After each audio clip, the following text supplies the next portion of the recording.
자, 2025년 6월 4일, 오늘은 테슬라에게는 여러모로 쉽지가 않은 하루입니다. 자, 중국과 유럽에서의 판매 부진, 그리고 정치적인 긴장, 로봇택시의 출시에 대한 기대성 논란까지 그 중심에는 일론 머스크가 있습니다. 자, 하지만 그 모든 와중에도 월가의 대표 애널리스트인 댄 아이브스는 12개월 후 테슬라의 주가가 2배가 뛸 수 있다고 주장하는데요. 지금부터 왜 이런 상반된 평가가 나오는지 하나하나 짚어보겠습니다. 그럼 시작할게요.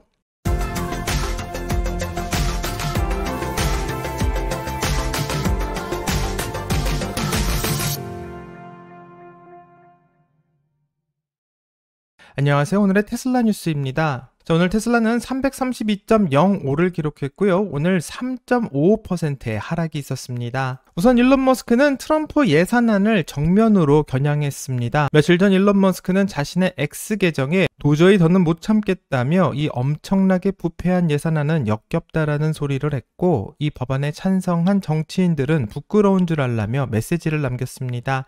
자, 트럼프의 원 빅 뷰티풀 빌은 전기차 세액 공제인 $7,500를 전면 폐지하고 바이든 시절의 태양광 및 배터리 보조금도 대부분 없애버렸으며, 이 법안은 의회 예산처에 따르면 향후 10년간 2.4조 달러의 적자를 추가할 것이라고 예상하고 있습니다. 자, 일론 머스크는 트럼프 행정부의 정부 효율화 부서인 도지를 이끌며 연방 예산 1조 달러의 삭감을 목표로 노력했었지만, 이 법안은 그 노력을 무색하게 만들고 있는데, 자, 마치 마라톤을 뛴 주자가 결승선 직전에 방향을 틀라는 명령을 받은 상황처럼 보이며, 이 상황에서 일론 머스크는 예산안을 없애라는 메시지를 계속해서 보내고 있습니다. 자, 현재 일론 머스크의 정치적 메시지는 뜨거운 논란을 불러일으키고 있는데요. 이 테슬라의 비판적인 CNBC에서 이번 이슈를 어떻게 다루고 있는지 그 반응을 한번 살펴보겠습니다. 자, 이번 영상은 뉘앙스를 제대로 전달하기 위해서 더빙 없이 한글 자막으로 확인하려고 하고요. 그럼 같이 영상 볼게요. Then there's this. Expect Elon Musk to very quickly get back on the Democrats' good side. They're going to be talking about what a great man he is saving the planet because he's blasting Trump's signature tax and spending bill that was recently passed by the House. In a post on his X social media network, Musk said, "I'm sorry, but I just can't stand it anymore. This massive, outrageous, pork-filled congressional spending bill is a disgusting abomination. Shame on those who voted for it. You know what you did is wrong. You know it." Since that message, Musk has also posted or reposted a number of comments criticizing big government spending. At one point, he said, "In November next year, we fire all politicians who betrayed the American people." President Trump hasn't weighed in on Musk's comments, but the White House press secretary said Trump already knows Musk's stance on the bill. And he's still sticking with it. A source familiar with the relationship between Musk and President Trump tells NBC News several factors are likely, but yeah, I can think of one really big factor behind his venting, including that the spending bill doesn't contain EV tax credits, and it gets rid of a lot of the green subsidies from the Biden administration. I mean, that's what Speaker Johnson said yesterday. I don't know if that's the case or if this is. No, it is the case. They're gone. Yeah, and I don't know if that's why he's mad, though. I think he's probably mad because this is Doge. He spent all his time there. They're going to do the rescission bill for the $9 billion they got. They're going to try and do it. I can understand Elon Musk being ticked off that he was in there doing Doge for months of his daily. This is. I don't know why you're suddenly turning on Elon Musk. I'm not turning on him. I'm not turning on him. Sounds like it. Did you read his quotes? There is no change to tax incentives for oil and gas, just EV and solar, and people are going to die. Slashing solar energy credits is unjust. He spent how many months in the White House trying to cut away, and this is like the Hydra. Every profit almost every dime in profit that Tesla has posted recently has been selling energy tax credits to other companies. So it's not about the pork. You think he's lying when he says that this is just about his pork? Okay, if you don't, what's in this bill is at least you avoid $4.5 trillion. It's back to the good versus the perfect. You're also back to most places scoring this as saying you are going to be spending much more money. You're going to blow up the deficit by trillions of dollars. If you don't pass it, you don't get $1.5 trillion in cuts, and you don't get get a tax increase on everyone in the country. I would take Elon Musk at his word at this, and probably being frustrated at I'm sure. the personal pain that he has taken on. 자, 영상을 다 봤는데 CNBC 인터뷰에서 이 예산안의 논란을 다루면서 진행자는 약간 조롱 섞인 톤으로 말하고 있고, 바로 일론 머스크가 곧 민주당 편으로 돌아가 영웅으로 찬양받을 날이 올 거다라는 발언을 하고 있습니다.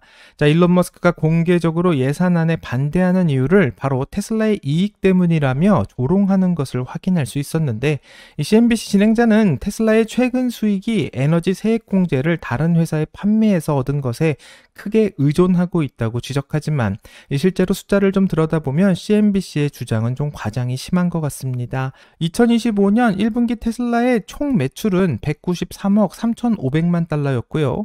2025년 1분기 테슬라의 규제 크레딧 수익은 5억 9,500만 달러였기 때문에 단지 3.08%에 불과합니다. 하지만 테슬라의 순이익이 4억 900만 달러였다는 것을 본다면, 테슬라의 규제 크레딧 수익이 없었다면 테슬라는 적자를 봤을 거다라는 생각을 할 수 있고, 2024년 1분기 4억 2,200만 달러보다 현재 41% 늘어난 이 수익은 늘어난 것은 확실합니다. 자, 이렇게 크레딧 수익이 늘어난 것은 테슬라가 전기차 선도 기업으로서 규제 환경을 영리하게 활용한 결과라고 생각할 수 있고, 이 더 중요한 건 테슬라의 수익이 크레딧에만 의존하지 않는다는 점인데요. 이 같은 분기에 에너지 저장 사업인 메가팩과 파워월은 27억 3천만 달러의 매출을 올리며 전년 대비 67% 성장했고, 이는 테슬라의 자동차 매출 다음으로 큰 수익원을 차지하고 있습니다. 자, CNBC는 이런 다각화된 성장의 동력을 무시하고 크레딧 수익만 부풀려서 좀 조롱하고 있는데, 이 트럼프 예산안으로 전기차 세액 공제가 사라진 것은 큰 도전이 되겠지만, 이 테슬라는 이미 더 큰 미래를 준비하고 있기 때문에 어떻게 될지는 좀 기다려봐야 될 것 같습니다. 자, 이 논란 속에서 또 다른 언론의 공격이 시작되고 있고요. 이제는 블룸버그의 논란으로 한번 넘어가 보겠습니다. 자, 마치 늑대가 양의 옷을 입고 몰래 다가오듯 블룸버그가 테슬라를 겨냥한 논란의 포문을 열었는데요. 자, 6월 12일 로보택시 행사를 앞둔 테슬라는 예상대로 언론의 포화에 직면하고 있습니다. 자, 블룸버그는 최근 2023년 치명적인 사고 영상을 말하며 이 특집 기사로 테슬라의 완전 자율주행 시스템인 FSD는 이 한계가 있다는 비판을 하고 있는데, 이 기사는 테슬라가 오스틴에서 로보택시를 시작하려는 그 시점에 맞춰 나왔고, 테슬라를 비난하는 기사로 만들어졌습니다. 자, 그런데 여기서 문제는 기사 어디에도 이 사고가 2023년 구형 FSD 버전 11을 사용했다는 사실이 단 한 번도 언급되고 있지 않다는 점이고요. 이건 전형적인 가짜 뉴스가 아니냐는 이 테슬라 팬들의 분노가 터져나오고 있습니다. 자, 사고는 분명 비극적입니다. 2023년 태양빛 때문에 FSD 버전 11이 앞차의 경고 신호와 정지 신호를 놓쳤고 시속 65마일로 달리다가 사고를 일으키게 되었습니다. 자, 하지만 블룸버그는 중요한 맥락을 빠뜨리고 있는데, 테슬라는 2024년 초 FSD 버전 12로 전환하면서 완전히 새로운 엔드-투-엔드 신경망 시스템을 도입했고, 마치 스마트폰을 2G에서 5G로 업그레이드한 것처럼 인간처럼 더 적응할 수 있고 더 좋은 판단을 내리는 시스템으로 변화했습니다. 현재 테슬라는 FSD 버전 13을 사용 중인데요. 블룸버그는 무려 2년 전 기술을 들먹이며 테슬라의 현재 기술이 문제가 있다는 지적을 하고 있고, 심지어 구글의 웨이모 라이다 시스템을 찬양하는 기사를 작성하고 있는데, 이건 마치 오래된 핸드폰으로 최신 앱을 테스트한 뒤 실패했다고 비판하는 것과 같습니다. 자, X에는 FSD가 생명을 구한 영상들이 넘쳐나고 있는데, 블룸버그는 이런 이야기는 모두 다 외면하고 있고요. 테슬라 팬들 사이에서는 이 기사가 6월 로보택시 행사 직전 주가를 떨어뜨리려는 의도적 공격이라는 의심이 커지고 있고, 이 예상대로 로보택시 행사가 점점 다가오면 다가올수록 언론에서는 테슬라에 대한 부정적인 보도가 더 심하게 나오는 것 같습니다. 자, 오늘 테슬라의 주가가 하락한 이유를 살펴보면 언론의 부정적인 기사도 있겠지만 현재 중국에서 판매에 영향도 있다고 생각하게 됩니다. 자, CNEV 포스트에 따르게 되면 2025년 5월 테슬라의 중국 판매량은 61,662대였으며 전년 대비 15%가 줄었지만 4월보다는 5.5%가 늘었고 7개월 연속 전년 대비 감소세를 기록하며 현재 고전하고 있는 중입니다. 반면 BYD는 5월에 37만 6,930대를 팔며 14.1%가 성장했고, 리오토와 샤오펑, 니오는 최대 230%의 폭발적 증가세를 보이고 있습니다. 자, 중국 상황과 함께 유럽 시장은 테슬라에게 또 마치 안개 낀 숲길과도 같은데요. 이 로이터에 따르면 2025년 5월 영국과 독일, 이탈리아에서 판매가 5개월 연속 하락하고 있고 특히 독일에서 큰 감소세를 보이고 있습니다. 일부는 일론 머스크의 트럼프 지지와 정치적 행보로 인한 반발 때문이라는 평가도 나오고 있는데요. 이 테슬라 대변인은 구형 모델 Y에서 베를린에서 새로 만든 새 모델 Y로 전환 중이기 때문에 6월부터는 판매가 늘어날 거라고 말하고 있기 때문에 좀 기다려봐야 될 것 같습니다. 자, 새 모델 Y는 세련된 디자인과 편의성으로 유럽 소비자들을 다시 끌어들일 가능성이 크고 그렇기 때문에 테슬라가 유럽이라는 안개 속에서 길을 잘 찾아 나올 수 있을지 같이 한번 지켜보겠습니다. 자, 마치 어두운 터널 끝에 반짝이는 빛이 보이듯 웨드부시의 댄 아이브스는 테슬라의 미래를 눈부시게 전망하고 있는데요. 그는 최근 CNBC 인터뷰에서 테슬라 주가가 앞으로 12에서 18개월 안에 2배가 오를 거다라고 단언하고 있습니다. 자, 이게 무슨 뜻일까요? 2025년 6월 4일 기준 테슬라의 주가는 약 332달러를 기록하고 있는데 만약 주가가 2배가 오르게 된다면 1년 뒤인 2026년 6월 12일 사이에 664달러를 예상하고 있다고 생각해 볼 수 있습니다. 자, 그럼 댄 아이브스는 왜 이런 주장을 하는지 그 이야기를 같이 한번 들어보겠습니다. 오늘 이렇게 함께해서 정말 기쁩니다. 전 세계 투자자들이 늘 묻습니다. AI 테마, 도대체 어떻게 투자해야 하죠? 어디에 기회가 있느냐는 거죠. 이번 ETF는 바로 그런 질문에 답을 주기 위해 저희 리서치를 기반으로 만들었습니다. IVAI 30이란 이름처럼 파생 효과까지 담고 있습니다. 지금은 제4차 산업혁명, AI의 황금 시대가 이제 막 시작된 시점입니다.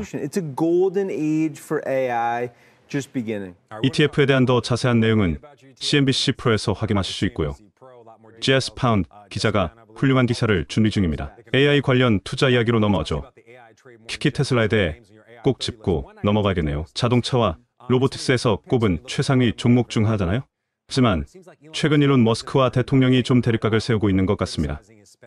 머스크가 지출 법안을 강하게 비판했는데 이런 상황에서 규제 환경이 더 유리해질 거라는 트럼프 행정부하의 전제는 흔들리는 것 아닌가요? 일단 말씀드리자면 테슬라 투자자 입장에서 가장 긍정적인 일은 머스크가 백악관에서 물러났다는 점입니다. 주가 심리 면에서도요. 브랜드 이미지, 도지 등 다양한 면에서 긍정적이었고 이제는 자율주행에 집중할 수 있게 됐죠. 오스틴에서 예정된 런칭만 해도 자율주행 부문에서만 테슬라의 1조 달러 가치를 가져올 겁니다. 머스크와 트럼프 간의 갈등은 에너지 세제 혜택 문제로 어느 정도 예상된 일이고요. 머스크의 반응 역시 그의 스타일과 잘 어울립니다.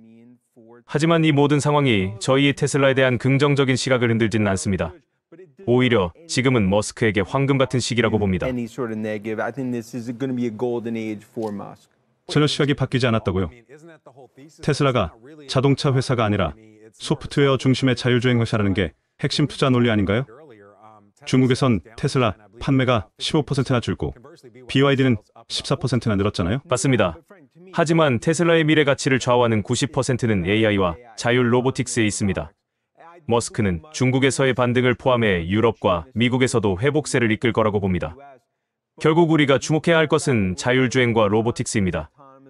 이게 바로 테슬라가 2조 달러 시가총액에 도달할 수 있는 길이고 저는 앞으로 12에서 18개월 안에 주가가 2배가 될 가능성도 있다고 봅니다. 테슬라의 현재 시가총액은 약 1.06조 달러인데요. 이 주가가 앞으로 2배가 되게 된다면 테슬라의 시총은 2.12조 달러에 달할 수 있습니다. 자, 댄 아이브스의 낙관론은 테슬라가 단순한 자동차 회사가 아니라 AI와 로보틱스의 선두주자라는 믿음에서 나오고 있고 그는 테슬라 가치의 90%가 전기차 판매가 아닌 자율주행과 로보틱스에서 나온다고 말합니다. 특히 6월 12일로 예정된 로보택시의 출시가 핵심이 될 것 같고요. 댄 아이브스는 이 로보택시 사업만으로 1조 달러의 가치를 창출할 수 있다고 전망하며 테슬라의 시총 2조 달러를 예상하고 있습니다. 자, 하지만 여기에 도전도 만만치 않은데요. 이 중국과 유럽에서의 판매 부진과 트럼프 예산안으로 인한 전기차 세액 공제 폐지는 단기적인 걸림돌이 될 것이라고 생각할 수 있고 그럼에도 댄 아이브스는 이 모든 도전이 테슬라의 장기 비전을 흐릴 수는 없다는 확신을 가지고 있습니다. 자, 이 전망이 현실이 된다면 2026년 6월 테슬라 주주들은 주당 $600가 넘는 주가를 확인할 수도 있겠지만 이건 단순한 숫자 이상의 의미를 가지게 되는데요. 바로 테슬라가 모빌리티와 기술의 미래를 재정의할 수 있다는 신호기 때문에 여기서부터 시작이 될 거라 생각합니다. 자, 오늘 하루만 해도 참 많은 뉴스가 쏟아졌고요. 일론 머스크의 정치적 발언과 데나이브스의 강한 낙관론, 이 중국과 유럽 시장의 흐름과 자율주행과 FSD 논란까지 이 모든 것들이 현재 주가에 반영되고 있습니다. 자, 이제 투자자들은 다시 한번 묻고 있는데요. 이게 과연 기회인가 아니면 위험의 신호인가? 상당히 혼란스러워하고 있지만 여기에 대한 대답으로 댄 아이브스는 단호하게 이건 4차 산업의 시작이고 테슬라는 그 중심에 서 있다고 말합니다. 우리는 앞으로 며칠 안에 그 답을 보게 될 것 같은데요. 과연 테슬라는 어떤 답을 보여줄지 같이 한번 확인해 보겠습니다. 여기까지가 오늘의 테슬라 뉴스고요. 오늘 영상이 도움이 되셨다면 구독과 좋아요 그리고 알람 설정 부탁드립니다. 오늘 좋은 하루 보내시고요. 오늘의 테슬라 뉴스는 내일 또 새로운 소식으로 다시 찾아오겠습니다. 감사합니다.